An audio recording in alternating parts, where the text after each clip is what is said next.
Sir কি হয়েছে? Sir আপনার ওই বন্ধুরা তো আবার আইছে, সাথে দুজন নিয়েও আইছে। আইসে তো তোমার সমস্যা কি? কি চাই গিয়ে দেখো। উনার ভালোর জন্যই কই, উনি বুঝে না, একদিন ঠিকই বুঝবো।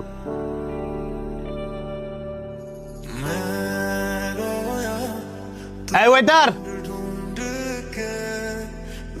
জি স্যার বলেন।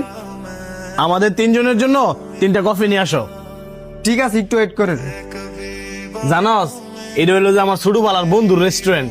এখান থেকে যদি আমি পেট ভরে খাইয়া বিল না দেওয়া যায়, হ্যাঁ একটা মুয়ের কথা কয় না। কি তোর বন্ধু রেস্টুরেন্ট? তাইলে শুধু কফি অর্ডার দিলি কেন? অন্য কিছু খাওয়াবি না? আরেকদিন খাওয়া মনে, বন্ধুর রেস্টুরেন্ট দেখে যে ফ্রিতে সবসময় ভরপুর খামু, এটা কি হয়? কারণ এটা তো তার ব্যবসা। তাইলে বাদ দে, আজকে কফি খাই। এই যে আপনাদের কফি। স্যার একটা কথা কই, কিছু মনে করেন না। বলো।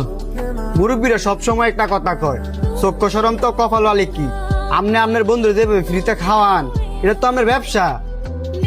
তোমার কত ঠিক আছে, কিন্তু হ্যাঁ তো আমার ছোটবেলার বন্ধু, কেমনে মুখের উপরে না করি? স্যার না করতে হয়, পরে এই ব্যবসায় বেশ দিন টিকতে পারতেন না। তোমার এইসব লে চিন্তা করা লাগতো না, তুমি যাও। হ্যাঁ যেদিন বিবেকে খাটবো দেখবা ঠিকই বিল দেওয়া যাবো।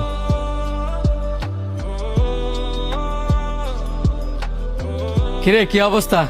কি অবস্থা ভাই? কি অবস্থা? তোর কথাই কইতেছিলাম, ভালো হয়েছে তুই আইসস। হ্যাঁ হইলো যে আমার ভার্সিটির ফ্রেন্ড, হঠাৎ করে আমার এলাকায় আইসে ঘুরতে, ভাবলাম তোর রেস্টুরেন্টে নিয়েই। ভালো করছস নিয়ে আইসস।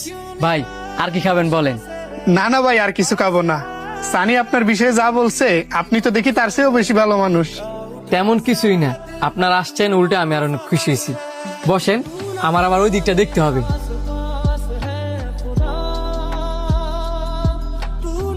স্যার যে কবে বুঝবো যে এলার বন্ধু এলার ভালো চায় না। যদি ভালো চাইতো তাহলে কিভাবে দলবল নিয়ে একাইতো এতগুলা টিয়া।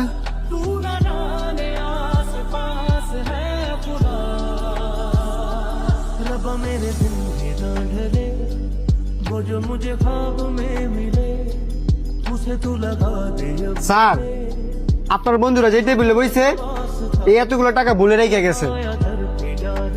ভুল করে রেখে যায় নাই, এতদিন যে খাইছে ওইটার বিল মিটাই দিয়ে গেছে। জানে আমার সরাসরি দিলে আমি টাকা নিব না, এই কারণে সবগুলো